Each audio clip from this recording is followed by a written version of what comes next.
사무엘하 6장. 그런 다음에 다윗은 3만 명의 특수부대를 조직하여 그룹 천사 사이에 계시는 여호와의 궤를 가져오기 위해서 그들을 이끌고 유다의 바알레로 갔다.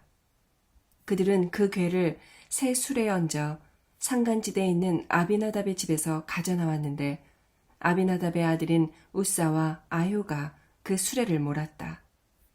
아효는 궤 앞에서 걸어가고 다윗과 모든 이스라엘 사람들은 뒤따라가며 잣나무 가지를 꺾어 즐거운 표정으로 흔들고 수금, 비파, 소고, 양금, 재금과 같은 여러 가지 악기로 여호와 앞에서 춤추고 노래하였다. 그러나 그들이 나곤의 타작마당에 이르렀을 때 갑자기 소들이 비틀거림으로 우사가 그 궤를 붙들었다. 여호와께서 우사의 불경한 행동에 노하셔서 그를 치시자 그가 여호와의 궤 곁에서 죽었다. 다윗은 여호와께서 우사에게 행하신 것을 보고 화가 나서 그곳 이름을 베레스 우사라고 불렀는데 오늘날도 그 이름이 그대로 남아있다.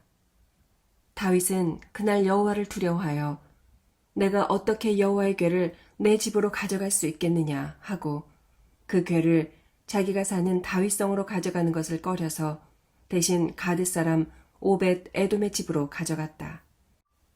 그래서 여호와의 궤는 거기서 석 달을 머물러 있었고 여호와께서는 오벳 에돔과 그의 모든 가족에게 복을 주셨다. 다윗은 그 궤로 인해 여호와께서 오벳 에돔의 가족과 그 모든 소유에 복을 주셨다는 말을 듣고 기쁜 마음으로 그 궤를 오벳 에돔의 집에서 다윗성으로 가져왔는데 그 궤를 맨 사람들이 6걸음을 옮겨 놓았을 때 다윗은 그들을 멈추게 하고 소와 살찐 양으로 여호와께 제사를 지냈다. 그리고 그는 모시 예봇을 입고 여호와 앞에서 힘껏 춤을 추었다. 그렇게 해서 다윗과 모든 이스라엘 사람들은 기쁨의 함성을 지르고 나팔을 불면서 여호와의 궤를 메워왔다. 그러나 여호와의 궤가 다윗성으로 들어올 때 사울의 딸이며 다윗의 아내인 미갈이 창밖을 내다보다가 다윗 왕이 여호와 앞에서 뛰고 춤추는 것을 보고 속으로 그를 업신여겼다. 다윗은 여호와의 궤를 자기가 미리 쳐둔 휘장 안에 안치하게 하고 번제와 화목제를 여호와께 드렸다. 그런 다음 그는 전능하신 여호와의 이름으로 백성들을 축복하고 남녀 모든 사람들에게 각각 빵 하나와 고기 한 조각과 건포도빵 한 개씩 나누어 주었다. 그러자 백성들은 모두 자기 집으로 돌아갔다. 그러고서 다윗은 자기 가족을 축복하려고 집에 돌아왔으나 미갈은 그를 맞으러 나와서 오늘은 어쩌면 이스라엘의 왕이 그처럼 영광스럽게 보이십니까? 천한 사람들이 부끄러운 줄도 모르고 함부로 자기 몸을 드러내는 것처럼 왕은 오늘 신하들의 하녀들 앞에서 몸을 드러내셨습니다. 하고 빈정거렸다. 이때 다윗이 미갈의 말에 대꾸하였다. 나는 여호와 앞에서 춤을 춘 것이요. 여호와께서는 당신의 부친과 그의 가족을 버리시고 나를 택하셔서 자기 백성 이스라엘의 지도자로 삼으셨소. 그래서 나는 앞으로도 여호와를 기쁘시게 하는 일이라면 계속 춤을 출 것이요. 내가 이보다 더 바보 취급을 받아도 좋소. 하지만 당신이 말한 그 하녀들에게는 내가 존경을 받을 것이요. 그러므로 사울의 딸 미갈은 죽는 날까지 자식이 없었다. 7장. 이제 다윗은 그의 궁전에 정착하였고 여호와께서는 주변의 모든 원수들에게서 그를 안전하게 지켜주셨다. 그때 다윗이 예언자 나단에게 보시오, 나는 백향목 궁전에 살고 있는데 여호와의 궤는 천막 속에 있소 하였다. 그러자 나단이 여호와께서 왕과 함께 계시니 왕의 마음에 좋을 대로 하십시오 하고 대답하였다. 그러나 그날 밤 여호와께서 나단에게 말씀하셨다. 너는 가서 내 종 다윗에게 이렇게 전하여라. 너는 내 성전을 지을 자가 아니다. 나는 이스라엘 백성을 이집트에서 인도해낸 날부터 지금까지 성전에 있어 본 적이 없고 이리저리 옮겨다니면서 천막을 내 거처로 삼아왔다. 내가 이스라엘 백성과 함께 어느 곳으로 옮겨다니든지 나는 내 백성의 목자들인 이스라엘 지도자들에게 어째서 나에게 백향목 성전을 지어주지 않느냐고 말한 적이 없다. 그러므로 너는 내 종 다윗에게 전능한 나 여호와가 이렇게 말한다고 일러주어라. 내가 들에서 양을 치던 너를 택하여 내 백성 이스라엘의 통치자로 삼았고 또 내가 어디로 가든지 내가 너와 함께하여 내 앞에서 너의 모든 대적을 파멸시켰다. 앞으로 나는 내 이름을 세계에서 가장 유명한 사람의 이름처럼 높여주겠다. 내가 내 백성 이스라엘을 위해 정착지를 마련해 주었으므로 그들이 다시는 옮겨 다니지 않아도 될 것이다. 사사들이 나라를 다스리던 시대부터 그들은 악한 민족들의 침략으로 많은 괴로움을 받아왔으나 다시는 그런 일이 없을 것이다. 너는 전쟁이 없는 태평 세월을 누리고 내 자손들은 계속 이스라엘을 다스릴 것이다. 내가 죽어도 나는 내 아들 하나를 왕으로 세워 그의 나라를 견고하게 하겠다. 바로 그가 나를 위해 성전을 건축할 자이다. 그리고 나는 그의 나라가 영원히 지속되게 할 것이다. 나는 그의 아버지가 되고 그는 내 아들이 될 것이다. 만일 그가 범죄하면 나는 사람을 막대기와 채찍으로 사용하여 그를 벌하겠다.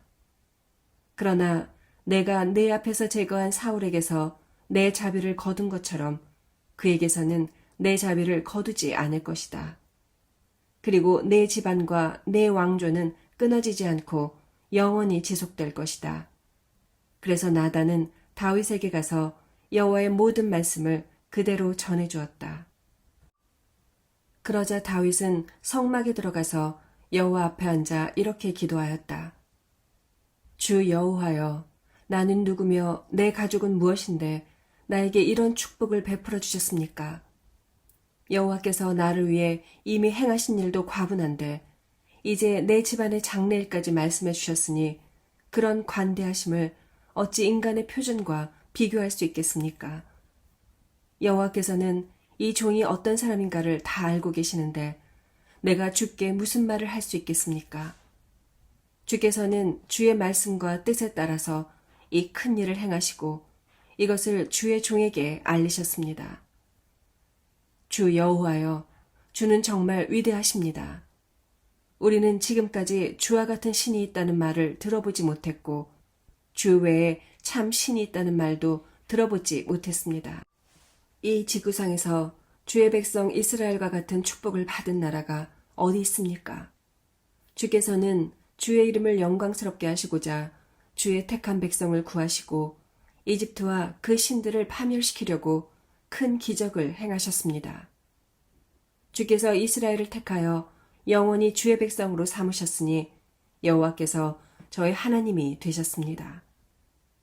주 여호와여, 이제 나와 내 집안에 관해서 약속하신 말씀대로 행하셔서 사람들이 주의 이름을 영원히 높여 전능하신 여호와는 이스라엘의 하나님이라고 말하게 하시고 주의 종 다윗의 왕조가 주 앞에서 견고하게 하소서. 전능하신 여호와 이스라엘의 하나님이시여, 주께서 이 모든 것을 나에게 알리시고 또 나와 내 자손을 통하여 이스라엘 왕국을 세우겠다고 말씀하셨으므로 내가 이런 기도를 드릴 마음이 생겼습니다. 주 여호와여, 주는 하나님이십니다. 주의 말씀은 진실하여 주의 종에게 이런 좋은 약속을 하셨습니다. 이제 이 종의 집안을 축복하셔서 이 축복이 주 앞에서 영원히 지속되게 하소서. 주 여호와여, 주께서 말씀하셨으므로 이 종의 집안이 주의 축복으로 영원히 복을 누릴 것입니다.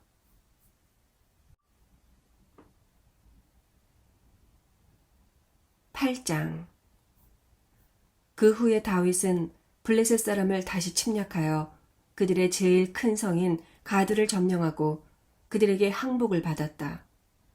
그는 또 모압을 쳐서 포로들을 땅바닥에 나란히 눕혀놓고 줄로 재어 3분의 2는 죽이고 3분의 1은 살려주었다.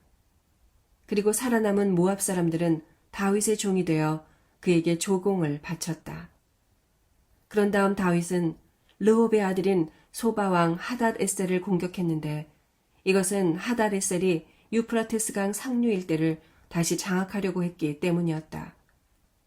그 전투에서 다윗은 마병 1700명과 보병 2만 명을 생포하고 전차 100대의 말을 제외한 나머지 말들은 모조리 발의 힘줄을 끊어버렸다. 그는 또 하다레스를 도우러 온 다마스커스의 시리아군 2만 2천 명을 죽이고 다마스커스에 주둔군을 두었다. 그때부터 시리아 사람은 다윗의 종이 되어 그에게 조공을 바쳤다.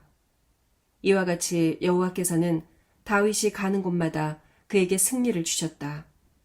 다윗은 하달에셀 왕의 신하들이 사용하던 금방패를 빼앗아 예루살렘으로 가져왔고 또 하달에셀이 통치하던 성인 베다와 베로데에서 아주 많은 양의 놋도 빼앗아 왔다. 하맛 왕 도이는 다윗이 하달에셀과의 전투에서 승리했다는 말을 듣고 그를 축하하기 위해 자기 아들 요람을 보냈다. 이것은 하달에셀과 도이가 서로 적대 관계에 있었기 때문이었다. 그는 다윗에게 은과 금과 놋 제품을 선물로 보냈다. 다윗은 이 모든 것을 시리아, 모압, 암몬, 블레셋, 아말렉, 그리고 소바왕 하닷에셀에게서 빼앗은 전리품과 함께 여호와께 바쳤다. 다윗은 소금 골짜기에서 에돔 사람 18,000명을 죽이고 돌아왔을 때 더욱 유명해졌다. 그가 에돔의 전 지역에 주둔군을 두었으므로 에돔 사람들도 다윗의 종이 되었다.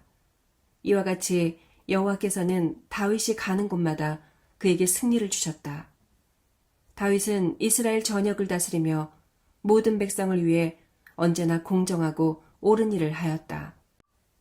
당시 그의 군대 총사령관은 스루야의 아들 요압이었고 그의 역사관은 아힐룻의 아들 여호사밧이었으며 제사장은 아히두베의 아들 사독과 아비아달의 아들 아히멜렉이었다.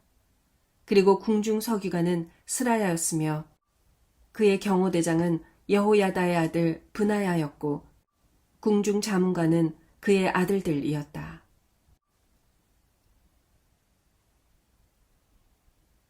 9장. 어느 날 다윗은 사울의 집안 사람 중에 아직도 살아남은 자가 있을지도 모른다는 생각을 하게 되었다. 이것은 다윗이 요나단을 생각해서 그에게 은혜를 베풀고 싶었기 때문이었다. 다윗은 사울의 종 중에 시바라는 사람이 있다는 말을 듣고 그를 불러 물었다. 내가 시바냐? 예, 제가 시바입니다. 사울의 집안에 살아남은 자가 없느냐? 내가 그에게 은혜를 베풀고 싶다. 요나단의 절뚝발이 아들 하나가 있습니다. 그가 어디에 있느냐? 로데발에 있는 암미엘의 아들 마길의 집에 있습니다. 그래서 다윗은 사람을 보내 사울의 손자이며 요나단의 아들인 무비보셋을 데려왔다. 그가 두려워하며 다윗에게 나아와 정중하게 절하자 다윗이 그에게 말하였다. 두려워하지 말아라. 내가 너희 아버지 요나단을 생각하여 너에게 은혜를 베풀려고 너를 불렀다. 내가 너희 할아버지 사울이 소유했던 땅을 모두 너에게 돌려주고 또 내가 너를 항상 내 식탁에서 먹도록 하겠다. 그때 무비보셋이 왕 앞에 다시 절하며 말하였다. 이 종이 무엇인데 대왕께서 죽은 개와 같은 저에게 이런 친절을 베푸십니까? 그때 왕은 사울의 종 시바를 불러 이렇게 말하였다. 내가 사울과 그 가족이 소유했던 모든 것을 내 주인의 손자에게 주었다. 그러므로 너와 내 아들들과 내 종들은 그를 위해 농사를 지어 그 가족에게 양식을 공급하라. 그러나 무비보셋은 항상 왕궁에 살면서 나와 함께 식사할 것이다. 시바에게는 15명의 아들과 20명의 종이 있었다. 그러자 그는 대왕께서 명령하신 대로 하겠습니다 하고 대답하였다. 그때부터 무비보셋은 다윗의 식탁에서 왕자들과 함께 식사하였다. 무비보셋에게는 미가라는 젊은 아들 하나가 있었으며 시바의 집에 사는 사람들이 모두 무비보셋의 종이 되었다. 그러나 두 발을 다 저는 무비보셋은 항상 왕의 식탁에서 음식을 먹으며 예루살렘의 왕궁에서 살았다.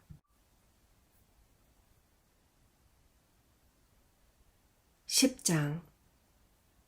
그 후에 암몬 왕 나하스가 죽고 그의 아들 한운이 왕위를 계승하였다. 이때 다윗은 나하스가 자기에게 은혜를 베풀었으므로 그의 아들 한운에게 호의를 베풀어야겠다고 생각하였다. 그래서 다윗은 그 아버지의 죽음에 조의를 표하려고 한운에게 특사를 보냈다. 그러나 다윗이 보낸 조문단이 암몬 땅에 도착했을 때 한운의 신하들이 그에게 말하였다. 다윗이 이 조문객들을 보낸 것이 왕의 부친을 공경해서라고 생각하십니까? 아닙니다. 그는 우리 동태를 살펴 이 성을 함락시키려고 이들을 보낸 것이 틀림없습니다. 그래서 한우는 다윗이 보낸 조문단을 잡아다가 그들의 수염 절반을 깎고 엉덩이 중앙부에서 그들의 옷을 잘라 아랫도리를 드러낸 채 돌려보냈다. 다윗은 이 일을 듣고 부끄러워서 어쩔 줄 모르는 그들에게 수염이 다 자랄 때까지 여리고에 머물러 있으라고 지시하였다. 이때 암몬 사람들은 자기들이 다윗의 비위를 거스른 줄 알고 벳 르웁과 소바에서 2만 명의 시리아군을 고용하고 또 마아가 왕과 그의 부하 1,000명과 돕사람 12,000명을 고용하였다. 다윗은 이것을 듣고 요압과 이스라엘 전 군대를 보내 그들을 치도록 하였다. 이때 암몬 사람들은 나와서 자기들의 성문 앞에 포진하고 외국 용병들은 들에서 싸울 태세를 갖추고 있었다. 요압은 적군이 자기 앞뒤에 있는 것을 보고 정예병을 뽑아 시리아군과 맞서게 하고 나머지 병력은 그의 동생 아비새에게 맡겨 암몬군과 대치하도록 하였다. 그러고서 요압은 아비새에게 이렇게 말하였다. 만일 시리아군이 나보다 강하면 내가 와서 나를 도와라. 그러나 암몬군이 너보다 강하면 내가 가서 너를 돕겠다. 자, 힘을 내어라. 우리 백성과 우리 하나님의 성들을 위해서 용감하게 싸우자. 모든 것은 여호와의 뜻대로 될 것이다. 요압과 그의 군대가 시리아군을 공격하자 그들은 도주하기 시작하였다. 그때 암몬 사람들은 시리아군이 도주하는 것을 보고 아비새 앞에서 도망하여 성 안으로 들어가 버렸다. 그래서 요압은 군대를 거느리고 예루살렘으로 돌아왔다. 시리아군은 이스라엘군에게 패한 것을 알고 자기들의 모든 군대를 다시 불러 모았다. 그때 하닷 에셀 왕이 사람을 보내 유프라테스강 건너편에 있는 시리아군을 데려오게 하자 그들은 헬람에 가서 하닷 에셀 왕의 군대 총사령관 소박의 지휘를 받았다. 다윗은 이것을 듣고 모든 이스라엘군을 모아 요단강을 건너서 헬람으로 갔다. 그러자 시리아군도 전열을 갖추고 나와 이스라엘군과 맞서 싸웠다. 그러나 이번에도 시리아군은 패하여 도망하였고 이스라엘군은 시리아 전차병 700명과 마병 4만 명을 죽이고 또 그들의 총사령관 소박도 쳐서 죽였다. 그리고 하닷에셀에게 예속된 모든 왕들은 시리아군이 패한 것을 보고 다윗에게 항복하여 그의 종이 되었다. 그래서 그 후부터는 시리아 사람이 암몬 사람을 돕는 것을 두려워하였다.